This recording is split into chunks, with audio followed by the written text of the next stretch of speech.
Sorry, a little bit of swordplay. Can't help myself with this character. Welcome to the Ability Almanac. This episode, which is episode 26, we're going to be looking at Robin. Damian Wayne, baby. And yes, I had to bring out the sword because why not? Dude's a swordsman. I want to be like... sing! So without further ado, let's get this show on the road. Robin's ranged options are famously limited with the smart Birdarang, and how it takes a while for it to come back. One of his abilities helps reprimand this problem.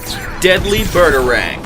Deadly Birdarang is a straight projectile, kind of like Batman's Batarang, except unlike how Batman throws it, Robin actually advances a little bit when he throws it. And if you're really good with your links, you can actually use a Deadly Birdarang in your 2-1-2 combo in order to get combos going. And that can actually make things pretty nasty because all of a sudden, explosion combo! Now, one move that makes things a little more dicey when it comes to, moves that Robin has is a line in the sand. If he ever crosses that line that he carves into the ground with his sword before his opponent does, it's gone. But when they cross it, they take a healthy chunk of damage, and they lose about half of a bar of meter. So, it's an interesting move, just not necessarily the best in the game, especially since it doesn't last forever.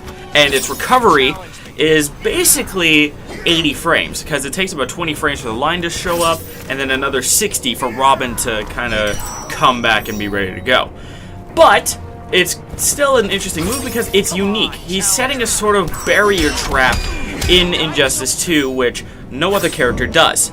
And yes, we also have the coveted Staff of Grayson.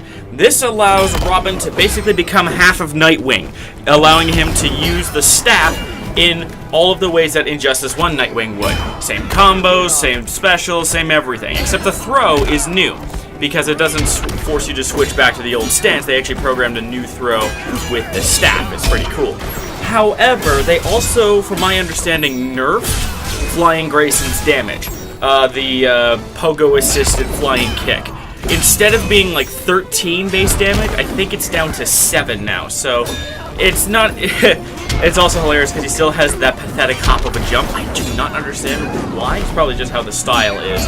But you can actually switch between your sword and your staff in order to do sword-staff combinations, which looks pretty fucking awesome when you do it. Especially if you do things right and don't fuck off like I do.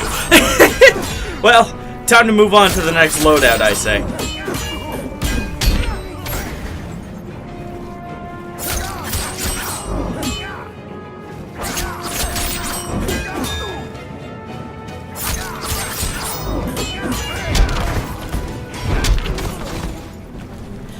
Now, one of the two unfortunate versions of Robin's trait is the air version of the activation of his deadly arsenal. Yes, you have to activate it in the air with this trait active. At least the low smart Birdarang is pretty cool because it hits low now and is a full screen low. Something that's not very common in these games. However, there is another version of this sort of trait issue, which is you can throw them in the air and only throw them in the air. Like with the, you have to activate them in the air, you have to activate them in the air. When you have both of these on, you can only do your deadly arsenal shenanigans in the air. Not really worth bothering with this.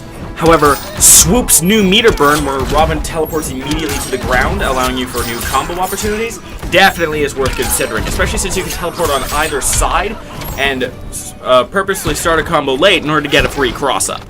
And the final ability today is the air Deadly Birdarang.